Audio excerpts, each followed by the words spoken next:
संसद में महिला आरक्षण अधिनियम बिल गिरने के बाद भाजपा की महिला मोर्चा सड़क पर उतरी। सपा सांसद नरेश उत्तम के घर पर भाजपा महिला मोर्चा ने किया विरोध प्रदर्शन। महिलाओं ने सपा सांसद नरेश उत्तम के दरवाजे पर पहुंचकर जमकर नारेबाजी की और उनकी बड़ी नेम प्लेट पर मारी चप्पल। 35% महिला आरक्षण बिल के खिलाफ सपा सांसदों ने किया था वोट। प्रदर्शनकारी महिलाओं ने महिला आरक्षण के खिलाफ वोट करने वाली पार्टियों को बताया महिला विरोधी। कानपुर के दामोदर नगर स्थित सपा सांसद नरेश उत्तम के घर के पास का मामला। आज हम नरेश उत्तम सांसद जी के दरवाजे पर आई हूँ और अपना प्रदर्शन करने और अपना आक्रोश। क्या कारण है प्रदर्शन करना पड़ा इतनी सारी महिलाओं? कारण ये है कि हमारा जो है 33% जो बिल पास होना था सदन में, कल वो खारिज हो गया। इन्हीं लोगों की वजह से खारिज हो गया। ये नहीं चाहते हैं कि महिलाएं आगे बढ़ें, इस वजह से हम लोगों ने जो ये प्रदर्शन किया है। हम लोगों का आक्रोश है कि हमारी बहनों ने तो जूते भी चलाए हैं, चप्पल भी चलाए हैं, अभी ये बाहर निकल जाएं तो पिट भी जाएंगे ये, क्योंकि महिलाएं हैं भाई, इतना वर्क करती हैं, घर का काम करती हैं, बच्चे संभालती, समाज संभालती, देश संभाल रही हैं। हमारी द्रौपदी मुर्मू जी भी तो है, वो भी तो कर रही है। तो महिलाओं का आरक्षण क्यों नहीं पास होगा? हमें एक कारण बताया जाए कि महिलाओं का आरक्षण क्यों नहीं पास होगा। हमको जवाब चाहिए, ये हमको निकल के जवाब दे कि ये आरक्षण क्यों नहीं पास हुआ। इन्होंने क्यों विरोध किया खाली, और लोगों ने क्यों नहीं विरोध किया? भाई इनके घर में महिलाएं नहीं है, ये अपनी महिलाओं को आरक्षण नहीं दिलवाना चाहते हैं। भाई नारी में तो सभी आगे ना तो उसमें सपा था, ना भाजपा था, ना कांग्रेस था, ना हिंदू था, ना मुस्लिम था, ना सिख था, ना ईसाई था। तो फिर क्यों नहीं पास हुआ? खाली भाजपा अपने महिलाओं के लिए तो नहीं आरक्षण पास करवा रहा था, तो इन्होंने क्यों नहीं कराया? क्या मांग करती हैं आप? हम ये आरक्षण हमें चाहिए, चाहे हमें जान देनी पड़े, कुछ भी हो जाए। मैं रोड पर उतर के आत्मदाह करूंगी अगर हमारा ये आरक्षण पास नहीं हुआ तो। और अगर ये बाहर निकल है तो मैं जो करने चाहूंगी वो करूंगी।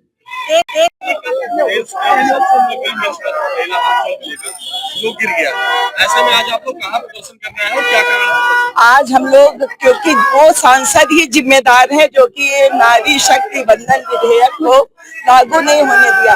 और सही बात रहता है 1996 से ये बिल पेश हो रहा है, लेकिन इन लोगों का नियत ही नहीं। इनकी नियत यह है कि महिलाएं केवल चूल्हा चौका करें और कुछ भी ना करें, वही नियत। कारण कुछ भी दिखाया हो, उनकी पहले भी नियत नहीं थी। और कल जिस तरह उन लोगों ने एक जो विषय रखा था, माननीय हम लोगों ने अमित शाह जी को सुना कि उनके जो संशोधन थे वो करने के लिए तैयार थे, लेकिन उनकी नियत ही नहीं थी कि उनको महिलाओं को कोई आरक्षण दिया जाए। और जितने भी ये दल है, चाहे कांग्रेस हो, चाहे सपा हो, चाहे टीएमसी हो, ये महिला विरोधी है। और महिलाओं के लिए तो उस विरोध में आज हम लोगों ने, क्योंकि ये सपा के सांसद नरेश उत्तम जी का घर है, तो आज हम लोगों ने यहाँ पे विरोध प्रदर्शन किया। और आगे भी हम लोग इस तरह के विरोध प्रदर्शन करते रहेंगे। जो महिलाओं का हक छीना गया है उसकी सजा तो जितनी हमारे देश की महिलाएं उनको जरूर देंगी, चुनाव में देंगी। अच्छा आरोप है कि सरकार जो है वो वर्तमान में 543 सीटें हैं, उसमें क्यों नहीं महिलाओं को आरक्षण दे रही? अगर देखिए आबादी कितनी बढ़ चुकी है, 543 कब थी? तब उस समय आबादी शायद 65 करोड़, एग्जैक्ट डेटा मुझे नहीं याद है, 65 करोड़ के करीब थी।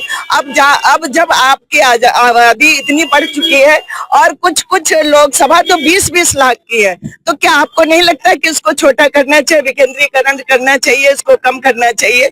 और वैसे देखा जाए आबादी, जैसे कि बहुत ईमानदार प्रयास किए गए कि सभी राज्यों को 50% बढ़ाया गया। अगर आबादी के हिसाब से देखें तो उत्तर प्रदेश, हमारा संविधान कहता है कि एक वोट सबका, एक वोट सबके लिए बराबर है संविधान। लेकिन जिस तरह या अगर वो लागू किया जाए तो हमारे यहाँ तो 2 वोट का 1 माना जाता है, क्योंकि हमारी आबादी के हिसाब से यहाँ सीट्स है ही नहीं।